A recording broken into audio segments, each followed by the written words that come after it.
두더지 고기, 우수한 단백질 함유, 정력 보신에 좋은 토삼, 양기 부족에 좋으며 신경통과 간질병에도 효과가 있는 것으로 전래되고 있다. 잇몸이 헐거나 썩어 들어갈 때 소금에 절여둔 두더지물, 내장을 빼고 그 속에 넣어서 불에 구웠다가 꺼낸 소금으로 양치질을 하면 신기할 정도로 깨끗이 낫는다고 한다. 우수한 단백질이 많아 허약한 사람이나 회복기의 환자에게는 보신용으로도 좋은 식품이다. 보신용으로는 모피를 벗긴 두더지를 고아서 국물을 마신다. 고울 때에는 약한 불에다 뼈가 흐물흐물해질 정도로 오래 끓여 우러나오는 뽀얀 국물을 마신다. 두더지 가루는 부스럼 등의 종기에 특효가 있으며 독충에 물렸을 때 참기름에 개어 바르면 잘 낫는다는 민간 요법도 전한다. 두릅, 단백질, 회분, 다량 함유, 두릅 적은 한국식 바베큐. 고추장에 초를 치면 매운맛이 없어지고 두릅 같은 채소에 들어있는 비타민C의 분해를 방지하기도 한다. 두릅을 약간 삶아서 초고추장이나 소금기름에 묻힌 반찬을 두릅나물이라고 하는데 목두채, 문두채, 요두채라고도 한다. 색다른 두릅 요리로는 두릅젓이 있다. 이것은 어린 나무의 잎을 조금 데쳐서 길이로 쪼개 양념을 한 것과 다진 쇠고기를 대구챙이에 꿰어 밀가루를 묻히고 달걀을 씌어 번철에 지진 것이다. 목두채젓이라고도 하는데 말하자면 한국식 바베큐인 셈이다. 동물성 식품과 식물성 식품을 잘 조화시킨 음식이라고 할 수 있다. 두릅나무는 높이 6m 가량이고 줄기에 가시가 있다. 잎은 호생하고 타원형 또는 넓은 난형인데 가장자리에 톱니가 있고 뒷면은 희며 옆병 옆축에도 잔털과 가시가 있다. 나무 껍질은 당뇨병과 신장병의 약재로 쓰여왔고 잎과 뿌리, 과실은 건위제로 이용되어 왔다. 어린 잎은 오래전부터 식용되어 왔다. 두릅은 단백질과 해분이 많고 비타민C도 많은 편이며 단백질을 구성하는 아미노산의 조성이 좋아 영양적으로도 우수하다. 풋나물이나 산나물은 그 나물 특유의 향미가 있는데 독특한 향기가 강해서 초고추장에 묻히거나 찍어 먹으면 입맛을 돋우어 준다. 두부, 단백질, 칼슘이 많은 알칼리성 식품, 당뇨병 환자에게 가장 좋은 주식. 두부는 고기 못지않게 우수한 단백질이 들어있으며 칼슘이 많은 알칼리성 식품이다. 밥을 먹어서는 안 되는 당뇨병 환자는 단백질을 먹어야 하기 때문에 당뇨병에는 특히 문명병이라는 별명을 붙이고 있다. 그렇다고 고기만을 많이 먹게 되면 동물성 지질의 흡수도 뒤따르게 되므로 자연히 콜레스테롤의 섭취도 많아져 심장병이나 고혈압을 염려하게 마련이다. 그런 때 그러한 염려가 하나도 없는 두부야말로 가장 좋은 주식이 될 수 있는 것이다.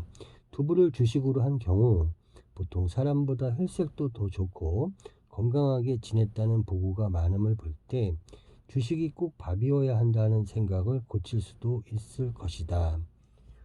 술과 안주를 실컷 먹고도 밥을 꼭 먹어야만 하루 일과가 끝난 것으로 아는 사람이 의외로 많은데 그런 사람은 자기 위를 혹사해 기능을 약화시키는 어리석은 사람이라고 말할 수 있을 것이다.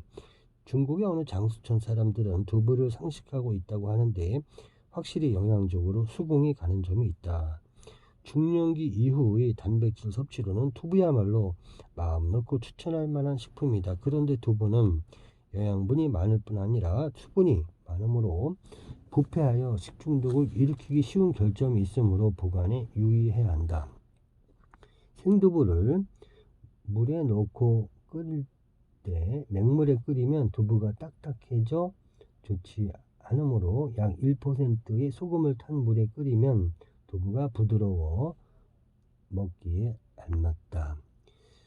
수년 전에 우리나라에서 크게 사회 문제가 되었던 석회 두부 사건은 응고제로서 유해 성분이 들어있는 공업용 석회를 사용했기 때문에 문제가 되었다. 두부를 만들 때 석회를 썼기 때문에 두부 속에 석회가 들어가 해로운 것처럼 오해가 되었으나 석회분 칼슘이 우리 몸에 해로운 것이 아니며 불순물로 섞인 중금속, 납비소 등이 문제되는 것이다.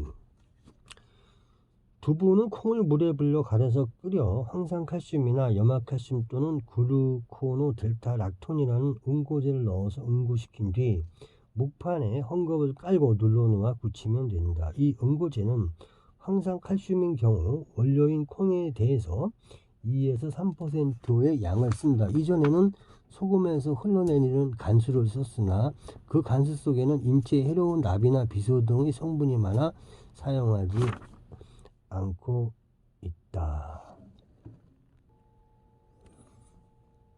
두중, 일명 두충, 비타민C의 효과 녹차보다 우수, 강장식품으로도 이용되는 한방약재. 두중은 사람의 간에 들어가 간 기능을 촉진시키고 신장을 보호하므로 등과 허리 그리고 다리의 질환과 간 기능, 신장 기능, 생식 기능에 좋다고 한다. 서양 사람들이 희망봉을 돌아 인도나 중국에 와서 차를 알게 되었고 경험적으로 차를 마시니 무서운 괴혈병이 예방되는 사실을 알게 되어 차를 숭상하기에 이르렀다고 한다. 그 당시 차를 처음 선물 받은 영국 가정에서는 용법을 몰라 차를 끓여서 찬물을 버리고 잎을 빵에 묻혀 먹었다는 기화가 남아있다. 두중 잎에는 차엽과 성분상으로 비슷한 점이 매우 많다. 식물의 잎을 차로 사용할 때 더운 물에 우러나오는 가용 성분이 제일 중요한데 우리가 마시는 것은 바로 이것이다. 이 덕분에 빛깔, 향기, 맛, 유효 성분이 함유된다.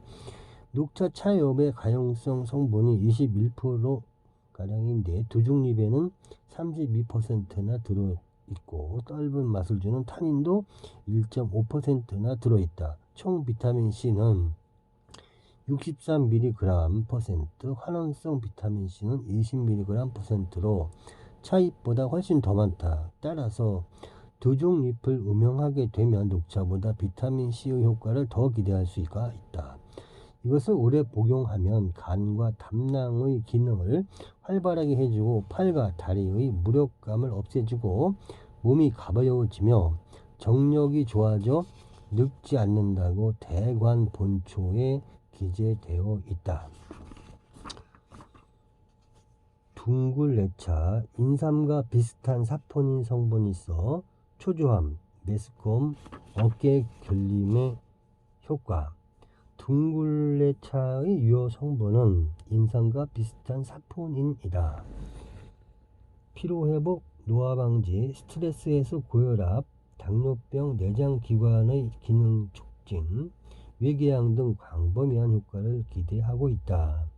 둥글레의 사포닌은 중추신경에 대해서 진정작용이 있어 인삼과 같이 복용량에 따라서 진정과 흥분 양쪽의 작용은 일으키지 않는다. 일반 녹차와 같이 끓여 먹으면 된다. 그 효용은 다음과 같다. 초조함, 메스꺼움, 어깨 결림 등의 스트레스 때문에 생기는 증세에 진정 효과가 있다. 둥글레 중의 사포닌은 그 기능이 다 밝혀지지 않고 있다.